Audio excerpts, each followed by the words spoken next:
So today I find myself in this shop not because of my own wanting, but because I heard a sound on my wheel as I was driving. So I pulled into this shop and they told me that my wheel bearing and CV joint was shut. Welcome to another video. So they've already stripped the car and they are now pressing the wheel bearing on the hub, and then replaced already the outer CV joint. As you can see, this is going to be an expensive job, and it was probably going to be cheaper if I did it myself.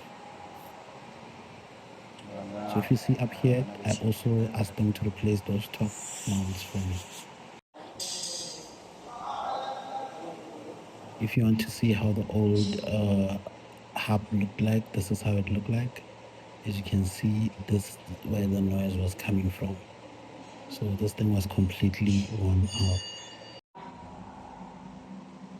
out. They're gonna start with the alignment. I don't have the footage of them doing the things on the car, mainly because the shop doesn't allow you to record while the people are working there.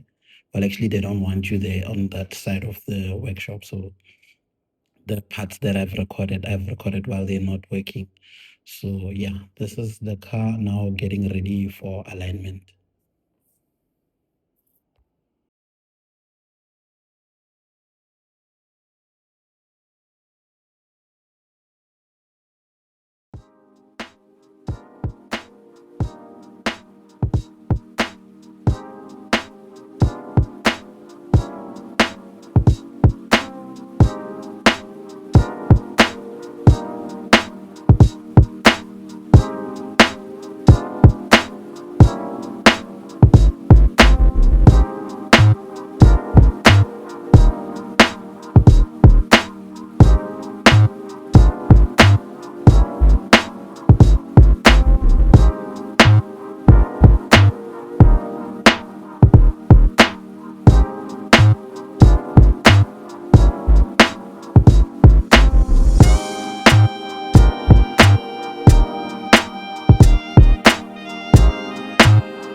This is the old regulator brush set that was currently on my alternator, and I will be replacing it with this one, which is a completely new one.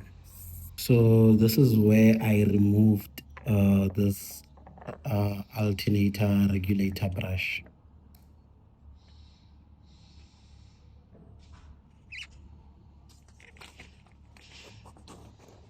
why am I replacing this press set? So basically, what was happening was I did a test.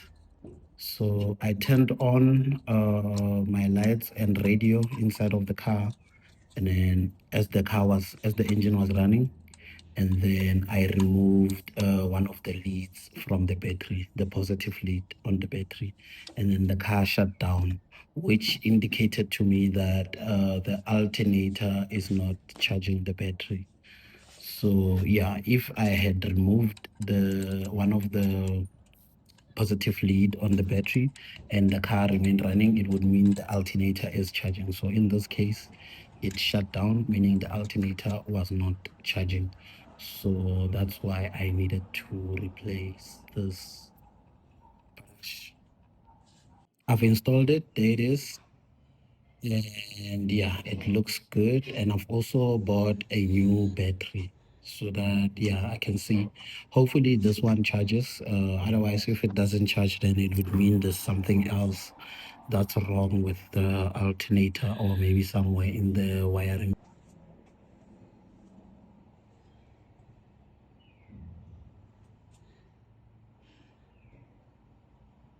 Up next, we're going to have to solve this challenge. This is going to be the end of the video. Thank you for watching up until this far. Please like the video and subscribe.